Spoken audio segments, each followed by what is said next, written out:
introduction, and thank you for having me here, and thanks to the International Commission for helping me attend. So hopefully what I'm going to talk about follows nicely on from Jim's opening there, and the properties of climate as a shifting defining noun. So I'm going to speak a little bit more about one specific time and possibly what climatological studies meant to a different range of people in that period. So today, what is recognised as climatology, especially in popular and media discourses, is a discipline focused on regional, hemispheric and global modelling of climate, and particularly climatic change. Relying on computing and satellite technology, as I'm sure we'll hear in some of the papers later today, this incarnation of the discipline focused on prediction and the large scale only emerged in the latter half of the 20th century. In this paper, I want to focus on the types of climatology that were prevalent before the emergence of computer and satellite-led modelling in the 1960s and beyond.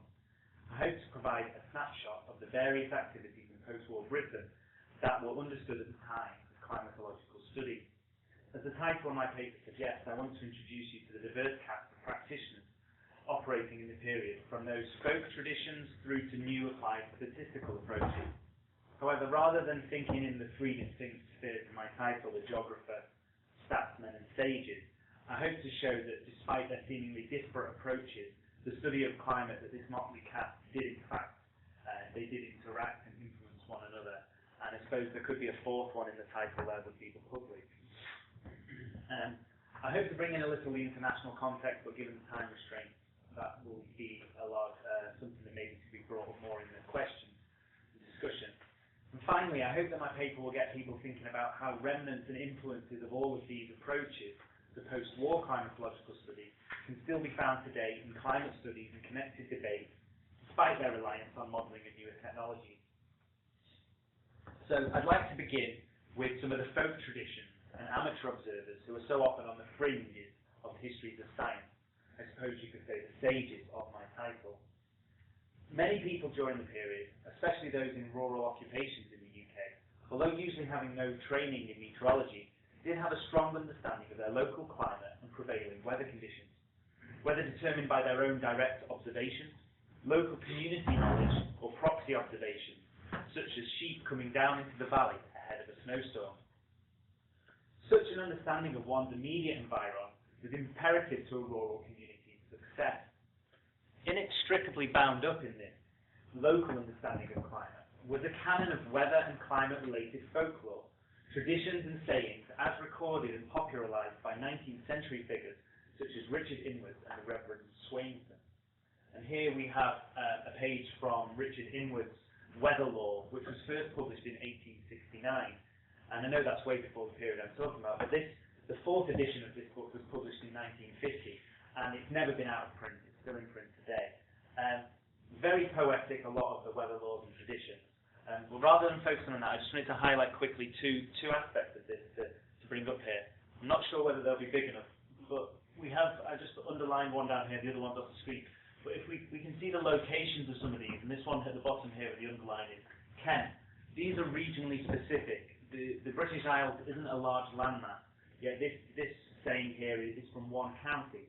The second thing I'd like to highlight is they're not all ancient folklore that have been passed down for hundreds and hundreds of years. A lot of them have attributions. Here on this page we can see one up here attributed to Lord Bacon and one to Sidney Smith. Throughout this book there are lots of attributions. There are several in this book attributed to Admiral Robert Fitzroy, who was the founder of the Meteorological Office in Britain. So the varying attribution and age of some of these sayings alerts us to the wildly varied accuracy of such traditions.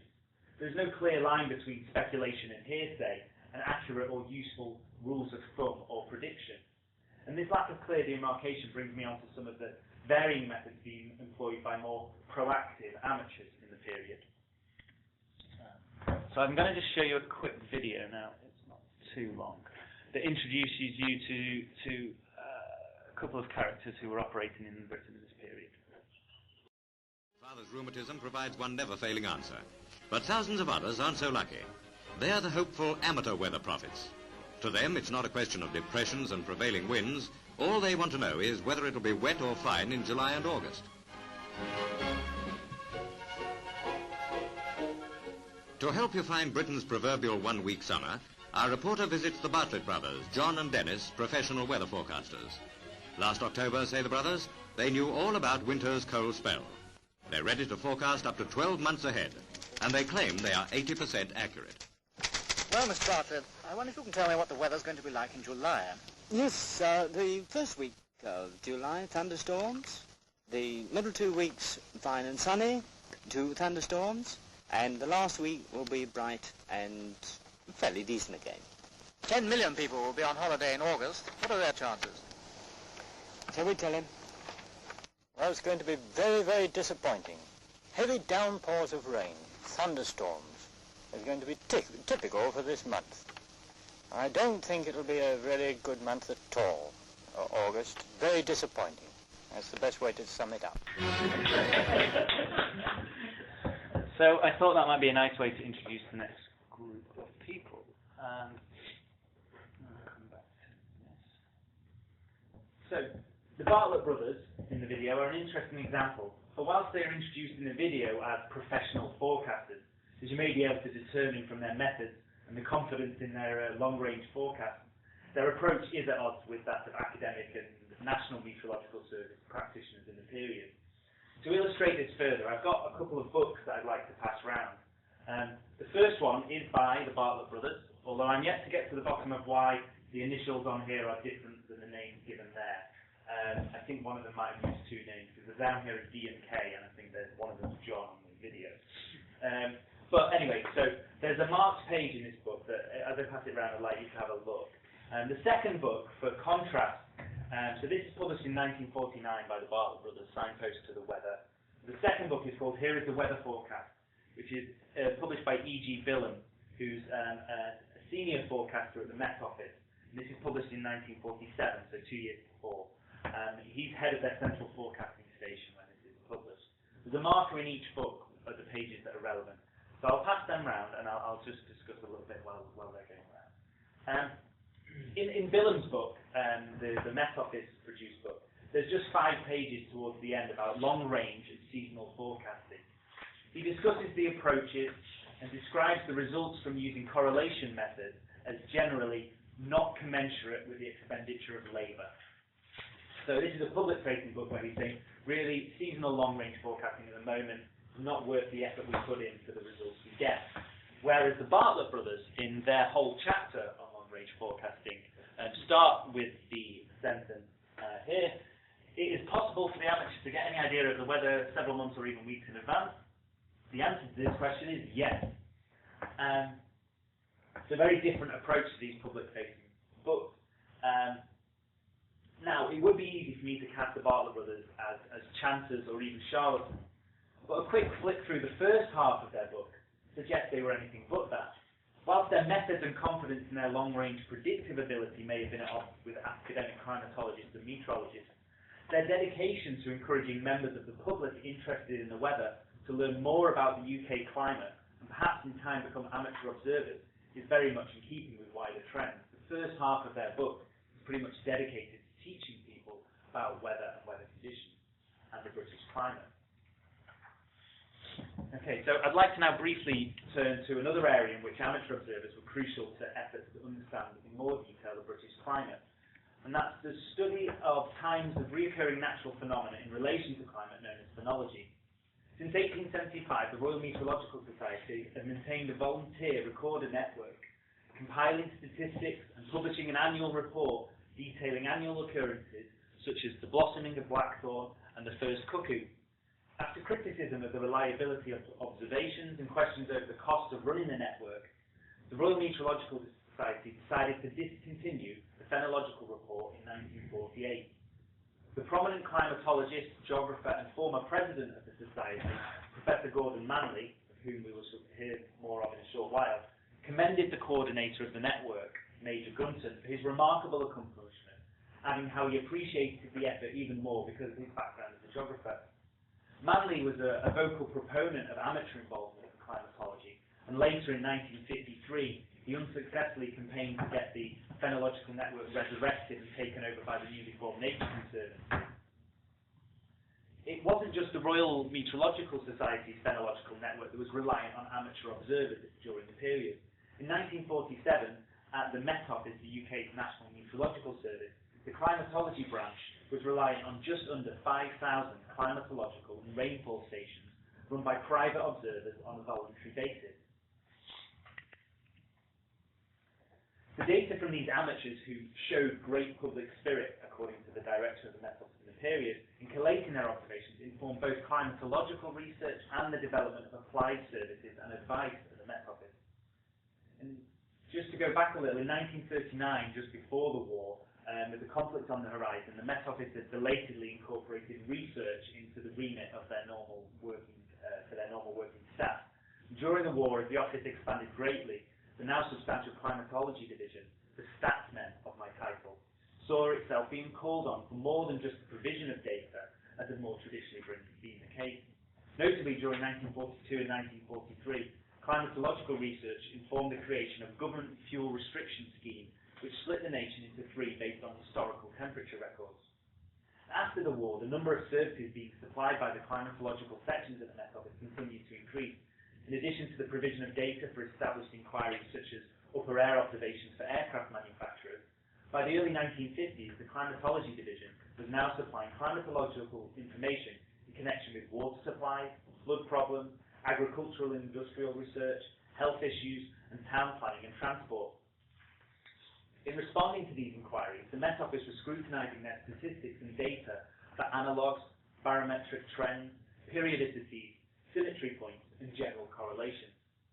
Despite this growth in both research and climatological applications, we must remember that in the immediate post-war years, climatology at the Met Office was still defined by what it wasn't, with the jurisdiction of the newly established climatological branches being described in annual reports as everything that falls outside the scope of synoptic meteorology and forecasting. It wasn't until 1958, with the separation of climatological services and climatological research into two distinct branches, that the climatology at the Met Office found a clear place within the institutional organisation. With this split, climatological research at the Met Office, led by Mr. Verriard, who was also the chair of the World Meteorological Organization's Commission for Climatology, began to focus on upper atmosphere, large-scale and global-scale phenomena. We must also remember that the Met Office weren't the only people advising the government and industry on climatology in the period.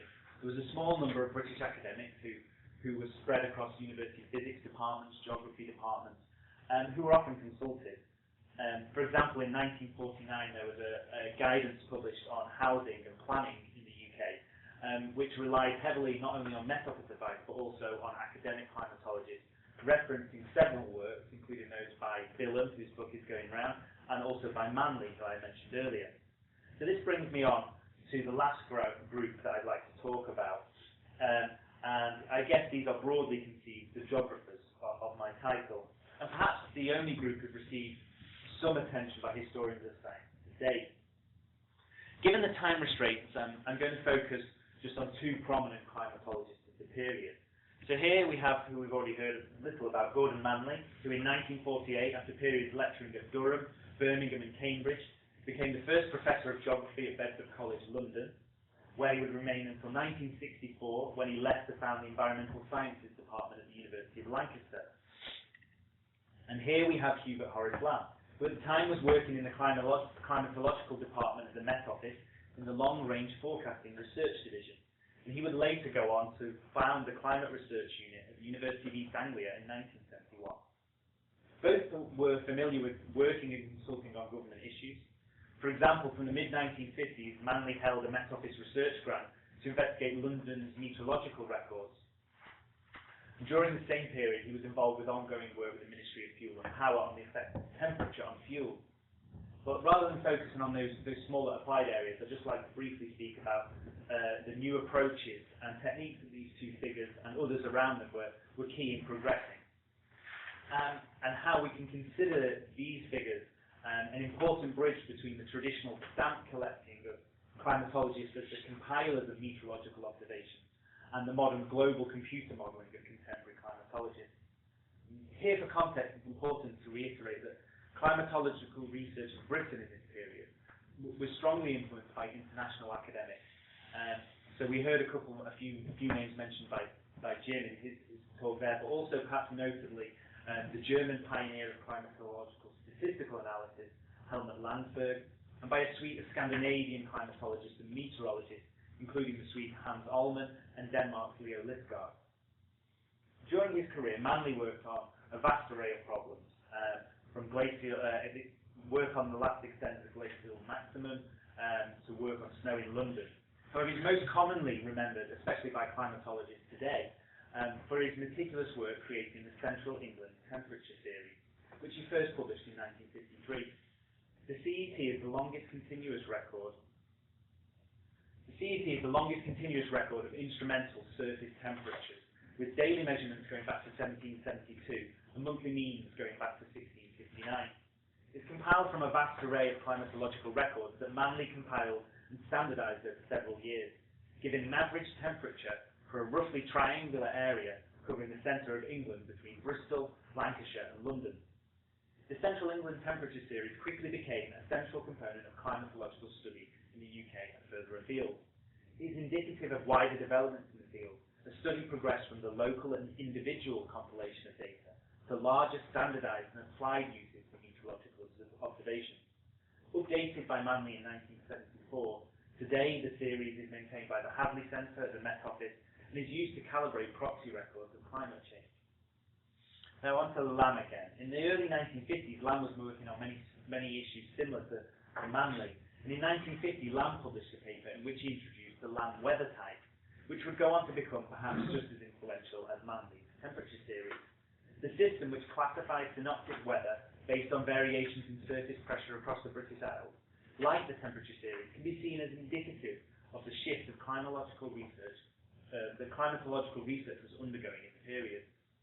Steps that saw the vast amount of data being collected not only standardized but also manipulated, analyzed and applied to larger climatological questions. Both figures were important in helping the discipline to begin seriously considering climate over larger regional and hemispheric scales and in considering climate change over time. Lamb was particularly important in bringing to light the possibility that climate may vary and change at a human timescale.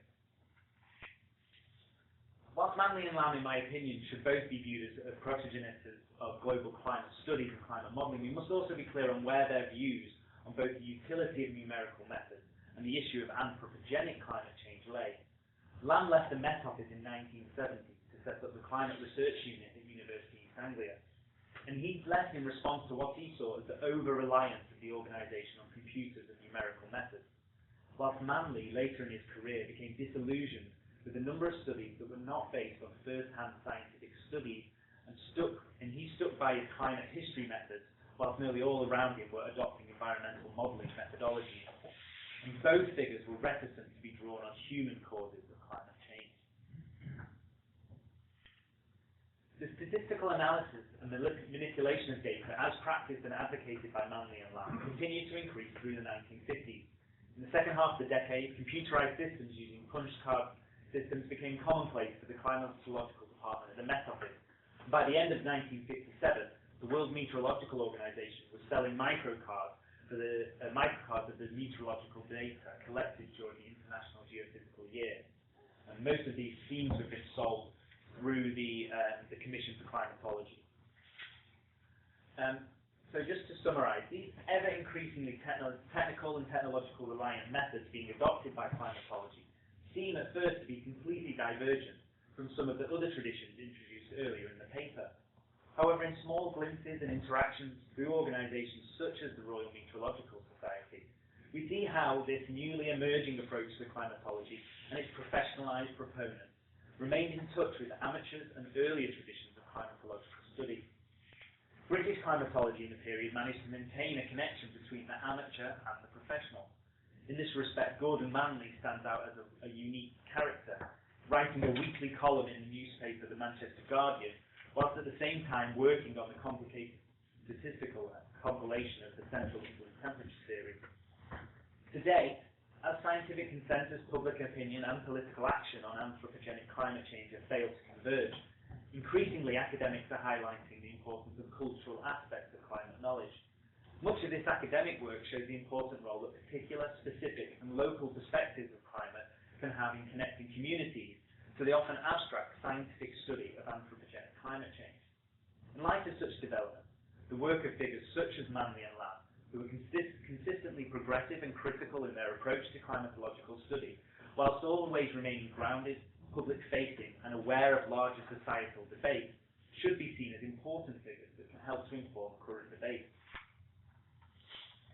Despite the rise of global-scale climate compilation and modelling, it is not only in the work of academic climatologists like Manley and Lamb that we can still see an influence today.